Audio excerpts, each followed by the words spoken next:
Good morning everyone. चलिए start करते हैं आज का चैप्टर जनसंचार। कल हम जनसंचार के बारे में बताए थे और ये चीज़ बताए थे कि जो जनसंचार है वो किन शब्दों से मिलकर बना है, या फिर जनसंचार के निर्माण में किन दो शब्दों का योगदान है, या फिर जनसंचार होता क्या है, जनसंचार कहते किसे हैं, और अगर जनसंचार शब्द अगर दो शब्दों से मिलकर बना है तो उनका क्या मतलब है। तो कल हम ये चीज़ बताए थे कि जो जनसंचार शब्द है वो दो शब्दों से मिलकर बना है, पहला आपका जन और दूसरा आपका संचार। जन का मतलब होता है जनता यानी आम जनता, हम और आप, और दूसरा आपका है संचार यानी कि जब हम अपने भाव या विचारों को दूसरे के सामने रखते हैं या अपने भाव या विचारों का आदान प्रदान करते हैं तो वो जो प्रक्रिया होती है वो संचार की प्रक्रिया होती है। तो यहाँ पर हम कल यही चीज़ पढ़े थे ना कि संचार होता क्या है, संचार कहते किसे हैं, या फिर संचार के निर्माण में किन किन चीज़ों का योगदान है। तो यहाँ पर वही चीज़ हम पढ़े थे। तो चलिए आज हम वही चीज़ एक बार फिर से रिवाइज़ कराते हैं और ये चीज़ देखते हैं कि संचार होता क्या है, संचार के कितने स्तर हैं या रूप हैं, अगर संचार कितने स्तर है या रूप हैं तो उसका जनसंचार में क्या योगदान है। ठीक है, तो कल हम थोड़ा सा आपको ये चीज़ बताए थे ना कि जनसंचार के कितने सारे तत्व हैं। कोई भी चीज़ यूं ही नहीं बन जाती, उसके निर्माण में बहुत सारी चीज़ों का योगदान होता है। ठीक है, जैसे हमारा कल हम आपको एक बोले थे ना कि जो शरीर है वो ऐसे ही नहीं बन गया, 5 तत्वों से मिलकर बना है। तो वैसे ही अगर संचार की प्रक्रिया हो रही है तो उस संचार की प्रक्रिया में बहुत सारे तत्वों का भी क्या होता है, योगदान होता है। अगर हम ही नहीं रहेंगे, प्रेषक ही नहीं रहेगा या स्रोत ही नहीं रहेगा जहाँ से संचार आ रहा है तो क्या होगा, संचार की प्रक्रिया पूरी नहीं हो जाएगी। और अगर हम ही हैं, हमारे पास कोई बातें ही नहीं रहेगी, कोई संदेश ही नहीं रहेगा, कोई मैसेज ही नहीं रहेगा जो आपको देना हो, तो भी जो संचार की प्रक्रिया है वो पूरी नहीं हो सकती। और अगर हम ही हैं, हमारे पास मैसेज भी है, और अगर हमारे पास कोई मीडियम ही नहीं रहेगा, मान लीजिए हम हैं, ठीक है, मेरे पास हमको बताना है कि हमको आपको संचार की प्रक्रिया, संचार पढ़ाना है या जनसंचार पढ़ाना है, ठीक है, और अगर ये फ़ोन ही नहीं रहा या ऑनलाइन क्लासेस ही नहीं रही या फिर हमारे पास कोई माध्यम ही नहीं रहा, स्कूल ही नहीं रहा, तो हम क्या करेंगे, अपनी बातों या विचारों को आप तक नहीं पहुंचा सकते। तो संचार के लिए माध्यम का होना भी क्या है, ज़रूरी है। अगर हम बोल रहे हैं तो वो भी एक माध्यम है, अगर हम लिख रहे हैं तो वो भी एक माध्यम है, अगर हम किसी के द्वारा अपनी बातों को दूसरे तक पहुँचा रहे हैं तो वो भी क्या होता है, एक माध्यम ही होता है। ठीक है, अगर हम अपनी बातें रख रहे हैं तो हमारी बातों में बहुत सारे शब्द हैं और उन शब्दों के बहुत सारे अर्थ हैं, तो वही आपका होता है संकेतीकरण और संकेत वाचन। संकेतीकरण यानी कि एनकोडिंग और संकेत वाचन यानी कि डिकोडिंग।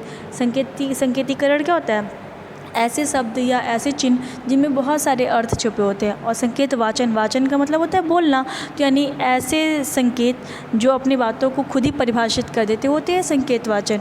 ठीक है, तो यहाँ पर संचार के निर्माण में बहुत सारी चीज़ों का योगदान है।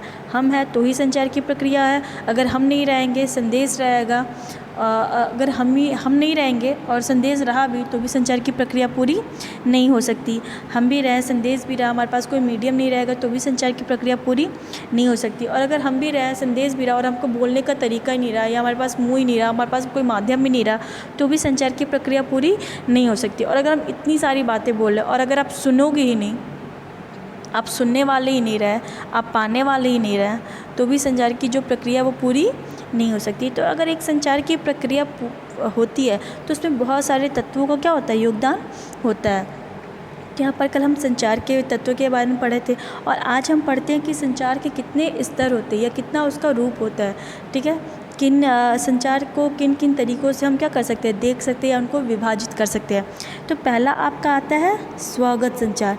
स्वगत, स्व मतलब क्या होता है, स्व मतलब होता है खुद से। ठीक है, स्वगत संचार यानी कि खुद से ही हम क्या करते हैं, अपने भाव या विचारों का आदान प्रदान करते हैं। जो ये इंट्रापर्सनल होता है ना, वो स्वगत संचार होता है। ठीक है, स्वगत संचार क्या होता है, अंतः व्यक्तिक, अंतः मतलब होता है अपने अंदर से। ठीक है, तो अंतः व्यक्तिक संचार वो होता है जब हम खुद से ही प्रश्न करते हैं और खुद ही उसका रिप्लाई करते हैं, तो वो जो संचार की प्रक्रिया होती है वो अंतः व्यक्तिक संचार की प्रक्रिया होती है या फिर वो स्वगत संचार की प्रक्रिया होती है।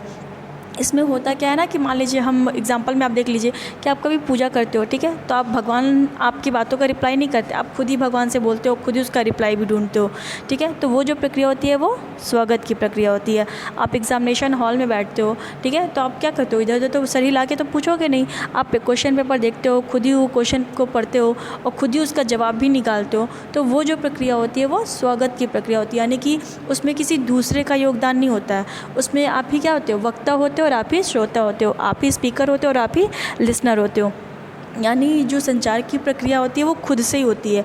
हम ही बोलते हैं और हम ही सुनते हैं, हम ही अपनी बातों या विचारों का आदान प्रदान स्वयं से ही करते हैं। तो वो जो प्रक्रिया होती है वो स्वगत संचार की प्रक्रिया होती है। दूसरा आपका आता है परस्पर। परस्पर का मतलब क्या होता है? दो लोगों के बीच की बात होती है, ठीक है। पहला आपका आता है स्वगत, यानी कि अंतः व्यक्तिक, यानी कि इंट्रापर्सनल। और दूसरा आपका आता है परस्पर, यानी कि दो लोग, यानी कि अंतर्वैयक्तिक, यानी कि इंटरपर्सनल, ठीक है। तो जब दो लोग क्या करते हैं, आपस में बैठकर जब दो लोग आपस में बैठकर अपनी बातों या विचारों का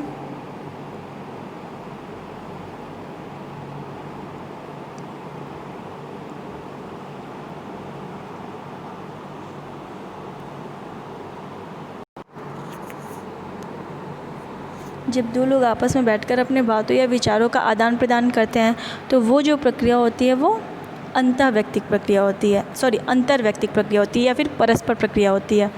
इसमें क्या होता है कि जैसे मान लीजिए आप क्लास में बैठे हो तो आप क्या करते हो, कभी खुद से ही बातें करते हो, खुद ही अकेले रहते हो, ठीक है, खुद से ही बातें करते हो, खुद ही क्वेश्चन करते हो, खुद ही उसका रिप्लाई देते हो। तो वो जो प्रक्रिया होती है वो स्वागत की होती है। और जब आप अपनी वही बातें अपने किसी फ्रेंड के साथ शेयर करते हो और वो आपकी बातों को सुनकर कोई रिएक्ट करता है या कोई रिस्पॉन्स देता है या कोई रिप्लाई करता है, तो वो जो प्रक्रिया होती है वो क्या होती है, वो परस्पर की प्रक्रिया होती है, यानी कि अंतर्वैयक्तिक।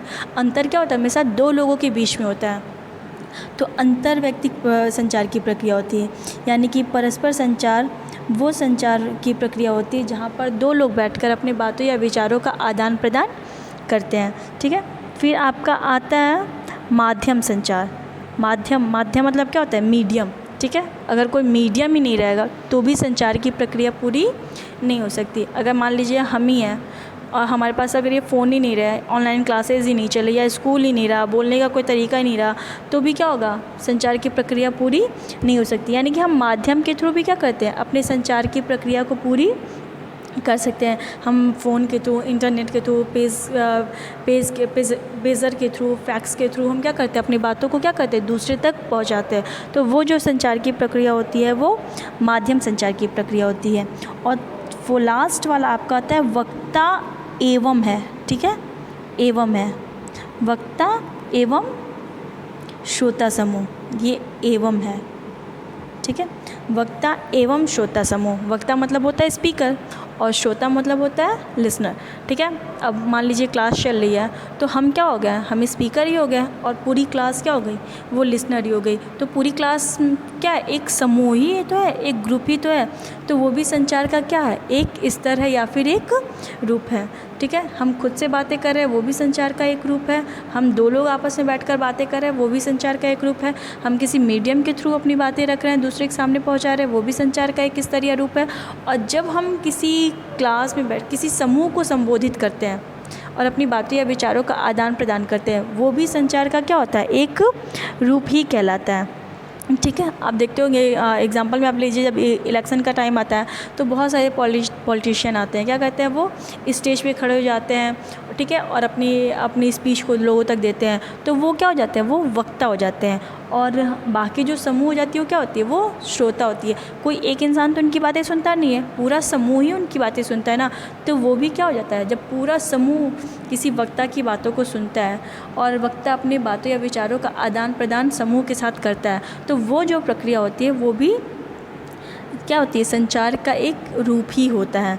तो यहाँ पर वही है कि जब हम खुद से बातें करते हैं तो भी संचार होता है, जब हम दो लोग आपस में बैठकर बातें करते हैं तो भी संचार होता है, जब हम मोबाइल के थ्रू, पेजर के थ्रू, इंटरनेट के थ्रू, इन सारी चीज़ों के माध्यम से भी अपनी बातें करते हैं तो भी संचार की प्रक्रिया होती है। और जब हम क्या कहते हैं, वक्ता या श्रोता समूह मिलकर भी अपनी बातों या विचारों का आदान प्रदान करता है, वो भी क्या होती है, एक संचार की प्रक्रिया ही होती है। तो संचार के 4 रूप होते हैं। एक होता है स्वगत यानी कि इंट्रापर्सनल, अंतर्वैयक्तिक। दूसरा होता है परस्पर यानी कि अंतर्वैयक्तिक, इंटरपर्सनल होता है। तीसरा होता है माध्यम संचार यानी कि फ़ोन के थ्रू, फ़ोन के थ्रू, मोबाइल के थ्रू, इंटरनेट के थ्रू। और लास्ट वाला होता है आपका वक्ता या फिर श्रोता समूह। आप मॉर्निंग में असेंबली में देखते हो कि एक स्टेज पे खड़ा होकर क्या करता है, अपनी बातें बोलता है और आप क्या करते हो, उसकी बातों को सुनते हो। तो वो जो क्या होती है, वो भी तो एक संचार की प्रक्रिया भी हुई ना, कि वो अपनी स्पीच को देता है, न्यूज़ को बताता है या अपनी बातें रखता है आपके सामने और आप उसको सुनते हो, उसको ग्रहण करते हो, उसके भाव या विचारों को सुनने का कार्य करते हो, तो वो भी क्या होती है, एक संचार की प्रक्रिया ही होती है। तो इस तरीके से संचार का रूप भी, संचार के तत्व भी पता चल गया है कि अगर कोई संचार हो रहा है तो उसमें किन सारी चीज़ों का होना ज़रूरी है और संचार के कितने सारे रूप होते हैं।